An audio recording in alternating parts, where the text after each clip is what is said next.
We're here today sa Kuwait Sports Day Fun Run 2026, now on its third year, and masasabi ko, this event just keeps getting bigger and better every year. Ang pinakamaganda, free ang registration, walang bayad, pero grabe ang experience. Ginawa ang event na ito sa iconic Sheikh Jaber Al Ahmad Al Sabah Causeway, one of the world's longest sea bridges. Imagine running with the Arabian Gulf on both sides. Fresh sea breeze hitting your face, tapos sunrise pa. Sobrang cinematic. Parang nasa international marathon ka, pero community vibe pa rin. Ang Kuwait Sports Day is all about promoting healthy lifestyle, unity, and movement.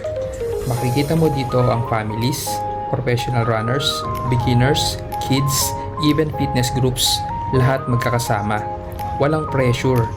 Hindi to about winning. It's about participation, discipline, and celebrating health. What I love most about this run is the energy. May mga cheering squad, may music, may mga taong nagla-live vlog at nagsiselfie habang tumatakbo.